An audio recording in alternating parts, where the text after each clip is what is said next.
অনেক বিশাল বিশাল ঢেউ আমাদের দিকে ধেয়ে আসছে। এখানে এখন আবহাওয়া কিছুটা বিরূপ পর্যায়ে রয়েছে এবং বাতাসে প্রচুর পরিমাণ দমকা হাওয়া বইতেছে। এই কারণে আমরা দেখতে পাচ্ছি প্রচুর বড় বড় ঢেউ আমাদের দিকে ধেয়ে আসছে এবং দূরে আমরা দেখতে পাচ্ছি মাছ ধরার ট্রলার। সেখানে কিন্তু আমাদের কুয়াকাটা যে আবহাওয়া অধিদপ্তর রয়েছে, আবহাওয়া অধিদপ্তরের তথ্য অনুযায়ী উপকূলের কাছ থেকে ওই ট্রলারটি মাছ ধরার চেষ্টা করছে। আর এই পাশটায় রয়েছে বিশাল ঝাউবন। আমরা যদি এ মাথা থেকে ওর মাথা পর্যন্ত পায়ে হেঁটে চলি তাহলে আমাদের মিনিমাম কমপক্ষে 3 থেকে 4 ঘন্টা লেগে যাবে। কিন্তু আমরা যদি ওর বাইকে করে আসি তাহলে আমাদের আধা ঘন্টা। এখানে আমরা 4টা নারিকেল গাছ দেখতে পাচ্ছি।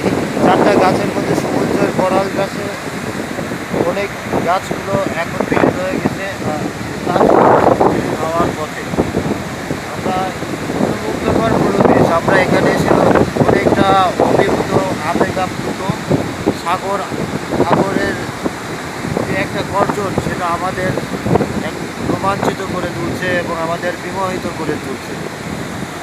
এটা খুবই একটা রোমাঞ্চকর পরিবেশ। আর এখানে আমরা আবারও ঝাউবন দেখতে পাচ্ছি।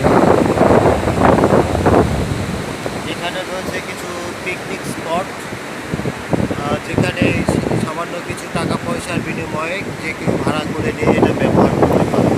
স্কুল কলেজ বিশ্ববিদ্যালয়ের শিক্ষার্থীরা এখানে এসে তাদের অবকাশ যাপন করতে পারে। এখানে প্রচুর পরিমাণে আমরা দেখতে পাচ্ছি ওই অনেক দূরে রয়েছে মাছ ধরার ট্রলার। আবহাওয়া বিরূপ থাকার কারণে আমরা ট্রলারগুলোকে দেখতে পাচ্ছি। আমরা এই দিক দিয়ে যাবার চেষ্টা করলেও আমরা মনে হয় যেতে পারবো না, কারণ সাগরে এই মুহূর্তে জোয়ার চলছে। জোয়ারের কারণে আমরা এখানে এই দিক দিয়ে যেতে চেষ্টা করি তাহলে আমাদের কিছু বিপদের সংখ্যা থেকে যায়। সুতরাং আমরা সাগরের ভেতর দিয়ে আমাদের যে মূল যে sea beach, Kuakata sea beach, সেখানে যাবার চেষ্টা করি।